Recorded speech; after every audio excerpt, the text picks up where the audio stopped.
Audio test, test, test, test. Thank you, Peter. It's good to be with you. Welcome to the Department of Justice.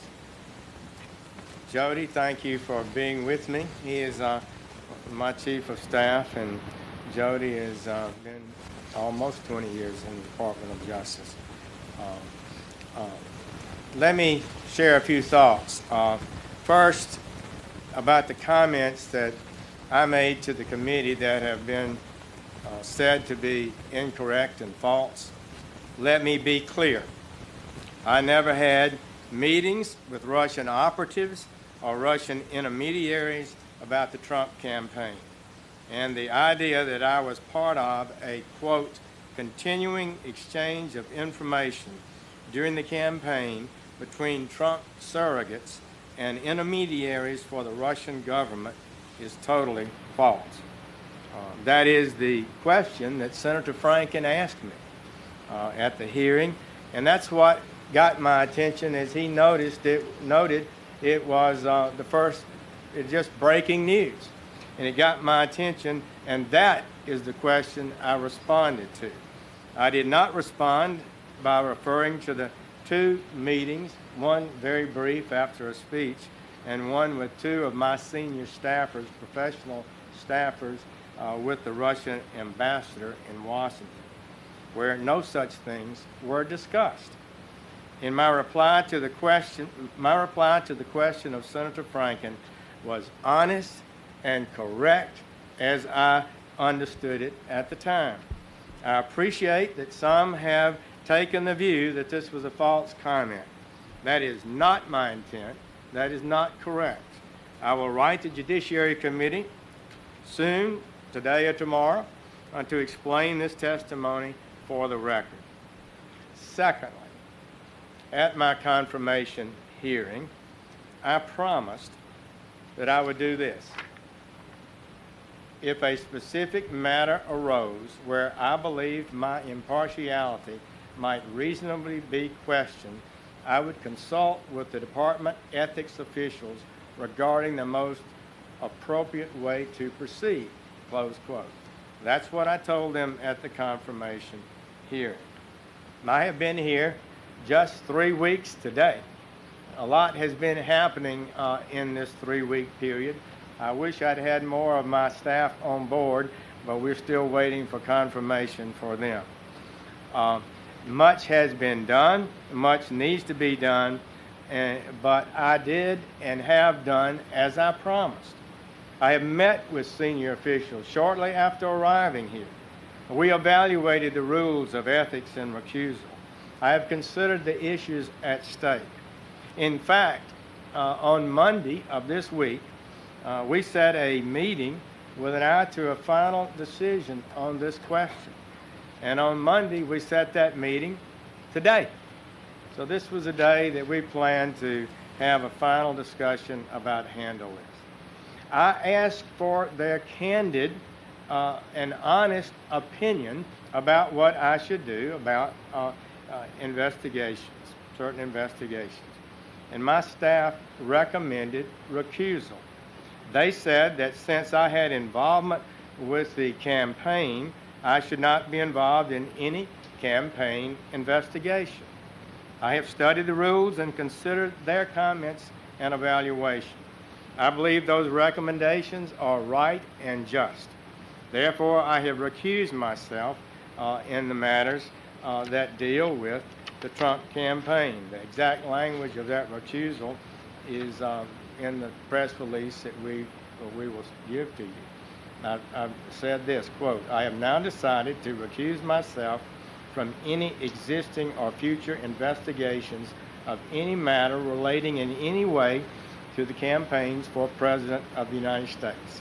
I went on to say this announcement should not be interpreted as confirmation of the existence of any investigation or suggestive of the scope of any such investigation, because we in the Department of Justice resist confirming or denying the very existence of investigation. So, in the end, I have followed the right procedure, just as I promised the committee I would, just as I believe any good Attorney General should do. And a proper decision, I believe, has been reached. So I thank you for the opportunity to make those comments and would be pleased to take a few questions. Okay? Just to clear up any confusion over this, could you just explain a little bit about the September 8th meeting, who on your staff was there, and what was discussed with the Russian ambassador? The Russian ambassador apparently sent a staffer to my office. I did not see him, and asked for a meeting, as so many of the ambassadors were doing. And we set up a time, as we normally did, and we met with him. Two of my senior staffers were there, and maybe a younger staff or two, and they both retired Army colonels and not politicians, and we had we listened to the ambassador and to what his concerns might be.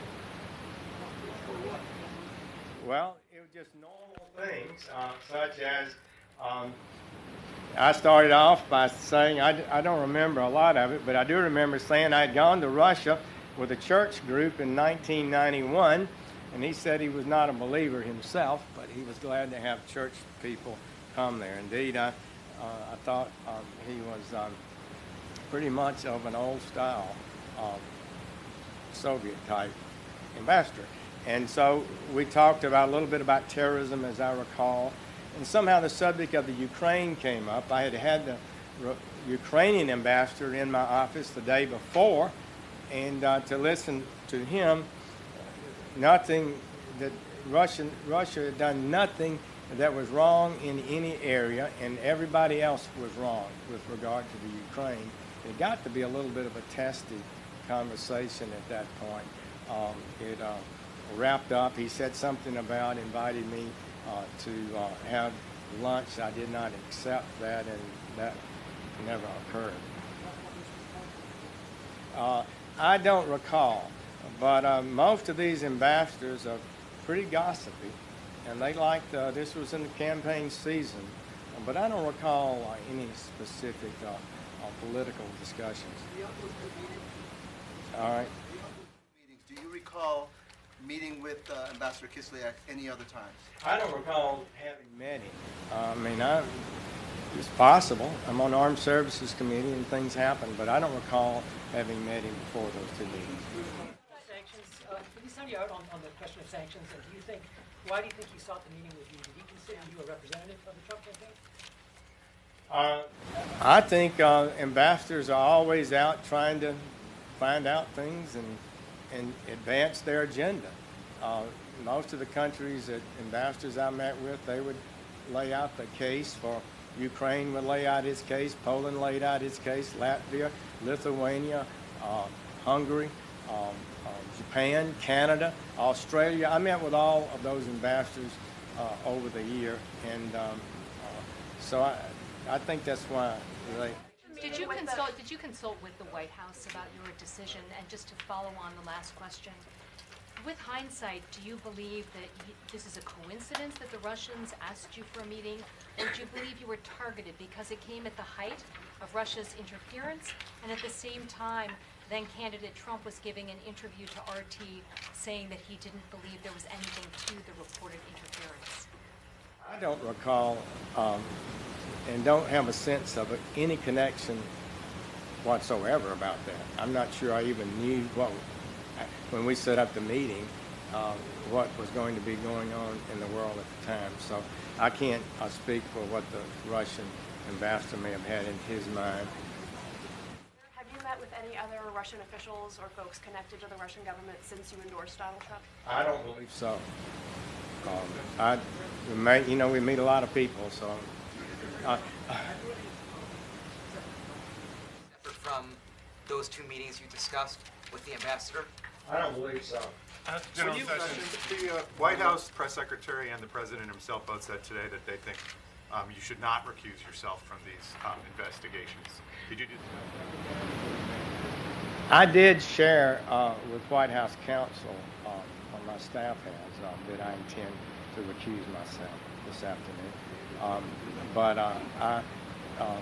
I feel like, because they don't know the rules, the ethics rules. Most people don't. But when you evaluate the rules, I feel like that I should not be involved in investigating a campaign I had a role in. One more question and we'll wrap this up. Two questions, if I may. One, you were already considering recusal before today, is that correct? And secondly, when you answered Senator Franken's question, were you just not thinking of the meeting with the Russian ambassador, or did you not consider it relevant? I was taken aback a little bit about this brand new information, this allegation that surrogates, and I had been called a surrogate for Donald Trump, had been meeting continuously with Russian officials, and that's what it struck me very hard, and that's what I focused my answer on. And in retrospect, if I should have slowed down and said, but I did meet one Russian official a couple of times, that would be the ambassador. Thank you all. Take care.